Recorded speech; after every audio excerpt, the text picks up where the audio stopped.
안녕하십니까. 차구영 목사입니다.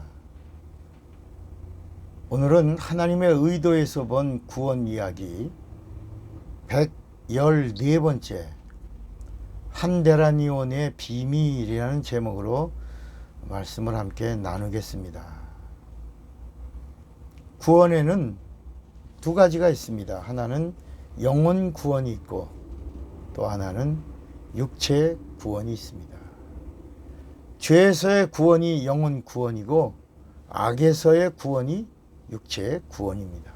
그래서 시편 103편 3절에 저가 내 모든 죄악을 사하시며 내 모든 병을 고치시며의 이 말씀은 영혼 구원과 육체 구원을 잘 설명해 주시는 말씀입니다.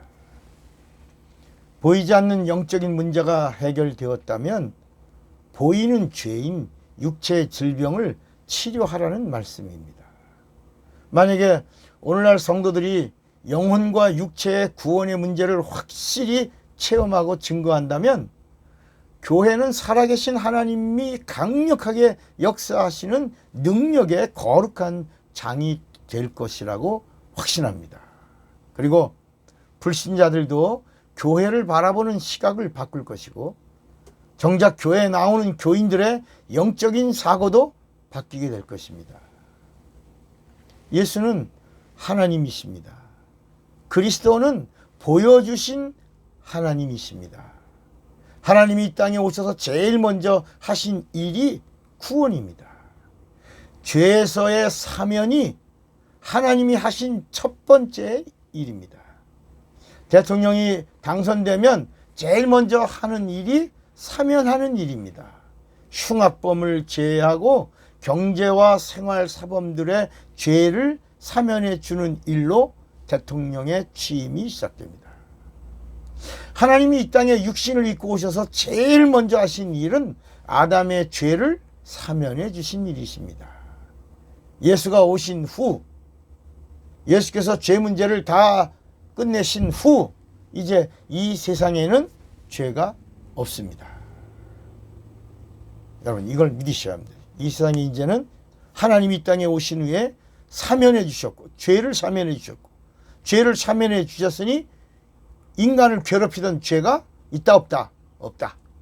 죄가 없으니 저주도 없다. 저주가 없으니 질병도 없다.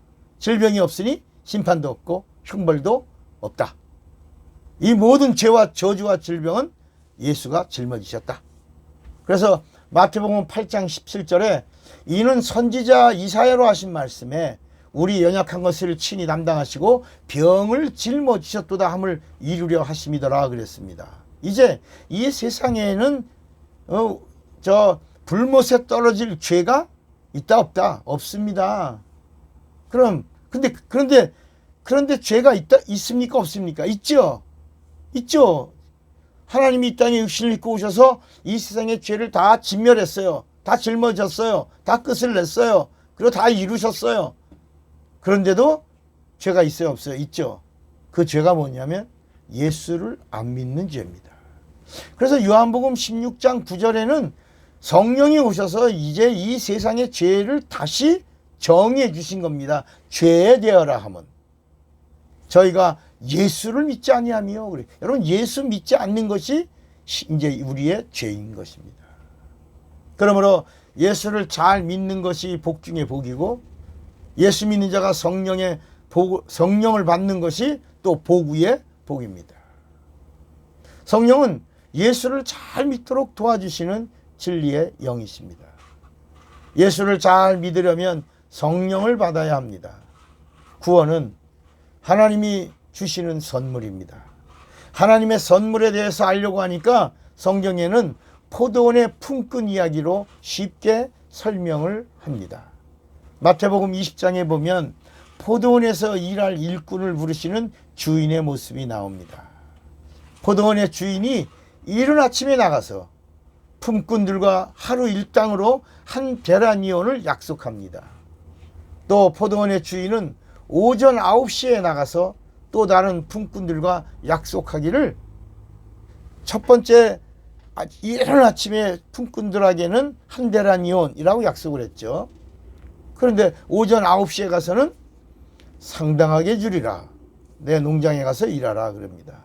12시에도, 오후 3시에도, 그리고 오후 5시에도 품꾼들을 불러서 포도원에 들어가서 일하라고 일을 시킵니다. 하루 일당에 대한 약속은 이른 아침에 만난 품꾼들과만 합니다.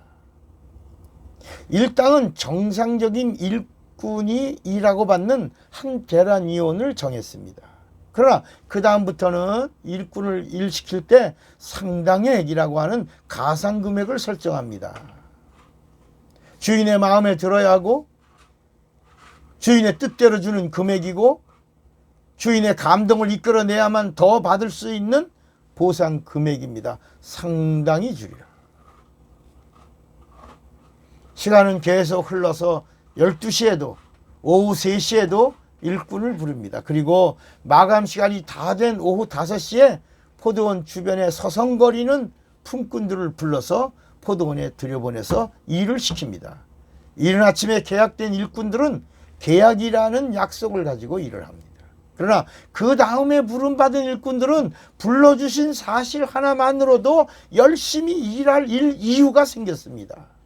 그들 중에 오후 5시에 마감 직전에 부름을 받은 일꾼들은 일당 차원이 아니고 일의 차원에서 힘껏 일을 합니다. 이 이야기는 일꾼으로 부름받음이라는 이야기와 한 데나니온이라는 이야기를 접목시키면 하나님의 의도를 알게 됩니다. 포도원의 주인은 일이 다 끝난 후 오후 5시부터 오후 3시, 12시, 오전 6시 이런 순서로 품삯을 지불합니다. 일당은 오후 5시나 이른 아침에 온 자나 동일했습니다. 한 데나니온은 포도원에서 일한 자에게 주인이 제공한 동일한 보상액이었습니다. 여기서 성경을 읽는 사람들은 이른 아침에 와서 한 데나니온에 계약을 하고 혹시나 늦게 온 자보다 더 받을까 해서 불평한 사람들 때문에 예수가 말씀하시고자 하시는 의도를 비껴갑니다. 그러나 이 포도원에서 일하는 품꾼의 이야기는 구원 이야기입니다. 세이비어 스토리예요. 구원 이야기. 하나님의 의도는 하나님의 속사정, 즉 하나님 안에 감추어진 하나님의 비밀이 하나님의 의도입니다. 이 이야기를 하나님의 의도로 볼 수 있다면 한 데나니온은 구원을 말하고 구원은 누구에게나 하나님의 일을 한 자에게 주시는 동일한 하나님의 선물이라고 하는 것을 알게 되는 것입니다.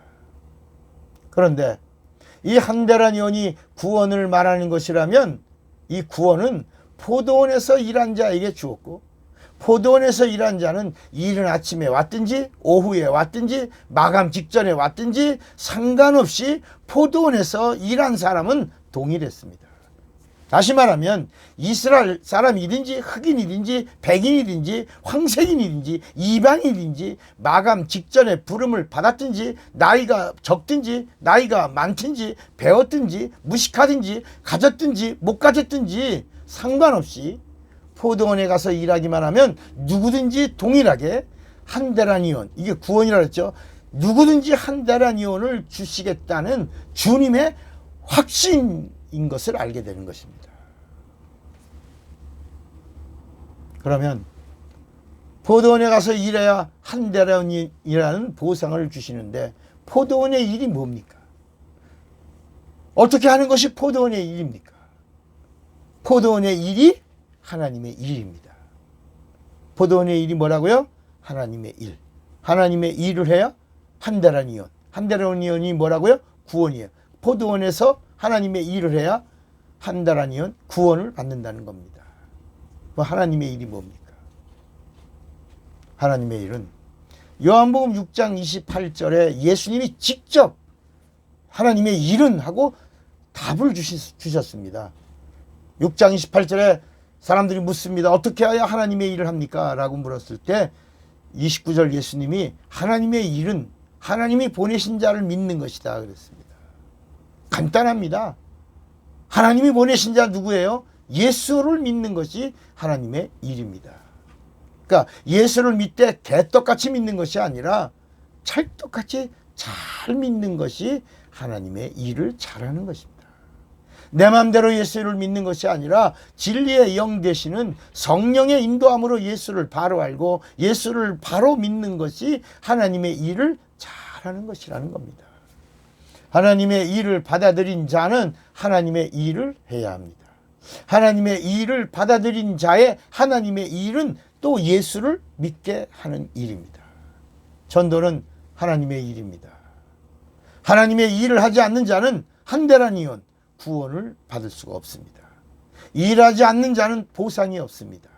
일하기 싫은 자는 먹을 수가 없습니다. 그래서 데살로니가 후서 3장 10절에 누구든지 일하기 싫어하거든 먹지도 말라 그랬습니다. 여러분, 하나님의 일을 해야 하나님의 보상이 있는 것입니다. 일하지 않고 먹겠다는 것은 도둑놈 심보입니다. 일해야 보상이 따릅니다. 하나님의 일에는 뭐가 있어요? 구원이라고 하는 보상이 따릅니다. 하나님의 일이 바로 뭐냐? 예수요. 예수를 믿는 것이요. 또 예수를 믿게 하는 것입니다. 사랑하고 축복합니다. 할렐루 예수. 차구영 목사입니다.